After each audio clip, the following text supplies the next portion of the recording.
Hello, and thank you for tuning in. This video was going to be on how I made my Ghost Papa Emeritus 1 Mitre or Pope hat. Now I realize that this mitre is not Papa accurate, but it's the best I could do on a budget. So as you can see right now on the screen, I took an old man mask that I purchased off of Amazon for around $12 and I painted it up like Papa as best I could. Then I thought that it looked kind of weird on my wall without the mitre, so I decided to make one myself. Now I did this on a budget and I did this straight out of my head, so I did it using crafting foam, a big piece of white satin, a ghost patch, silver elastic ribbon, spray adhesive, and a hot glue gun. So the first thing that I did was I measured Papa's head with a tailor's tape. It was 25 inches around. I decided to do it in two pieces instead of one big piece. So I took half of 25, cut it in half, which was 12 and a half, and drew out my markers. Then I took half of 12 and a half, put a dot at the top where I wanted the point of the mitre, and drew out my line.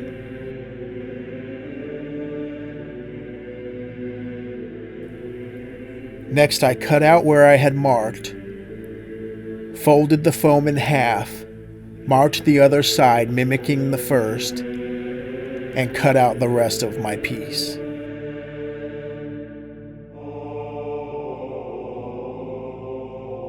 Next I used my first piece as a template, traced it out, and cut that out as well.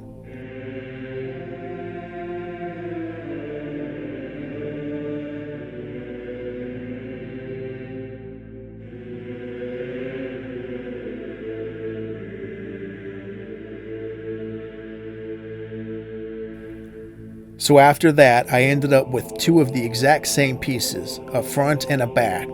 Both of them were 12 and a half inches wide, equaling 25 inches total.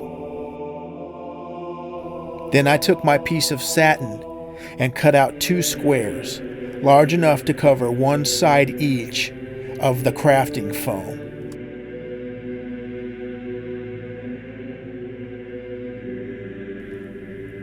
Next I took Krylon high-strength spray adhesive and sprayed it thoroughly all over my piece of crafting foam.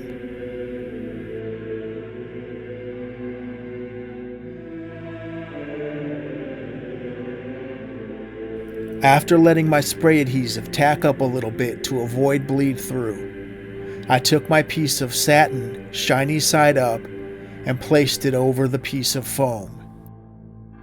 Similar to a vinyl sticker, I squished out as many of the bubbles and air pockets as I could.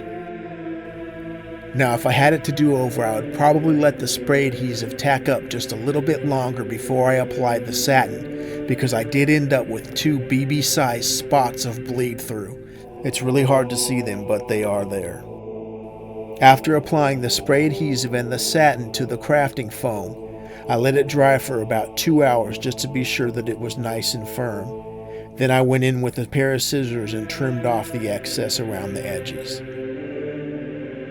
After the trimming, I ended up with two pieces of crafting foam, with spray adhesive and shiny side up satin on each. Next it was time to apply my silver elastic ribbon with a glue gun. I did need this to be elastic ribbon so that I could curve it to the shape of the outside of the mitre. I did this to the pieces of the mitre that had the shiny, silky satin side facing upward, as that was going to be the outside of the mitre.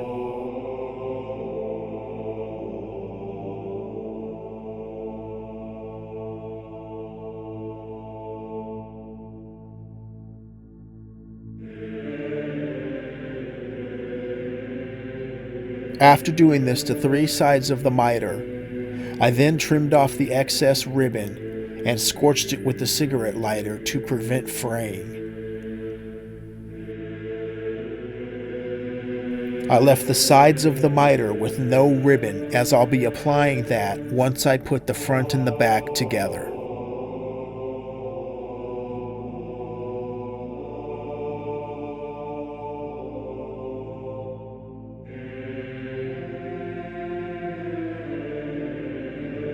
After applying the ribbon to both pieces, it was then time to apply the cross.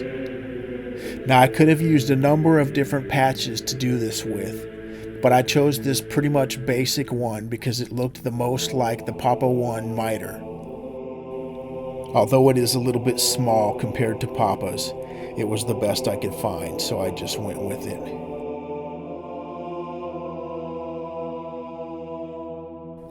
Okay, so as if using crafting foam wasn't budget enough, I then went with white duct tape to fasten the insides of each portion of the mitre.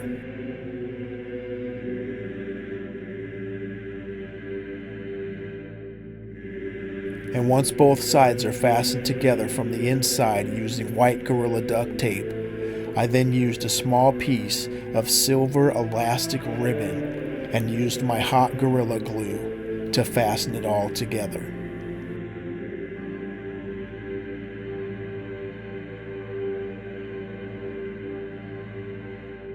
Not only does adding this small piece of elastic ribboning to the outside of the mitre add to its accuracy, it also adds to the structural integrity of the piece, as well as covers any imperfections that may be within the two pieces that I cut earlier.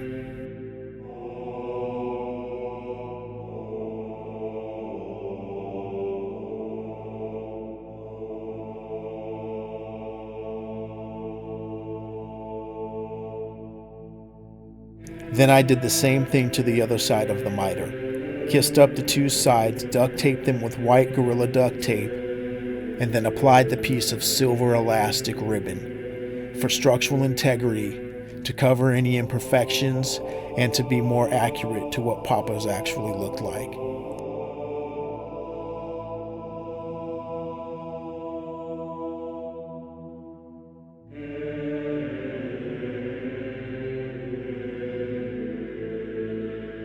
Now at this point, a lot of you may be wondering why I didn't add the top part, the part that covers the entire top of the mitre. A, because it's going to be on the top of a hook in my room and no one will ever see that portion of it, and B, because I didn't know how. So if you guys have any tips on how to make that top portion of the mitre, or if you have a video that you can recommend me to watch, that would be great, and I'll come back and do an update video on that portion of it.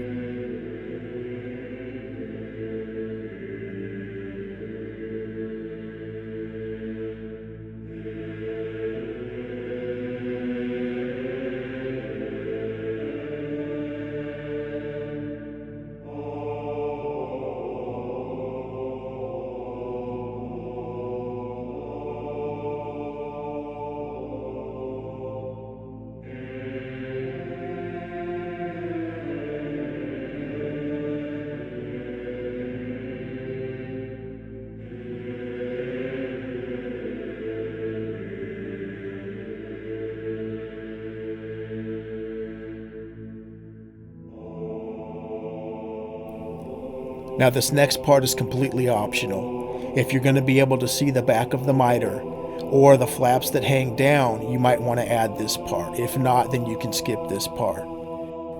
I took a $5 graduation thing that they put around their shoulders. I have no idea what it's called, but I cut it in half to be the two flaps that hang down in the back of the mitre. Then I took two of the exact same patches that I used on the front of the mitre and hot glued them to the back of the flaps. Now I could have used an iron and ironed these patches onto the flaps, as they are iron-on patches, but I was a little nervous as to how this fabric or material would react to the heat from the iron, so I just decided to hot glue them, and it worked out just as well.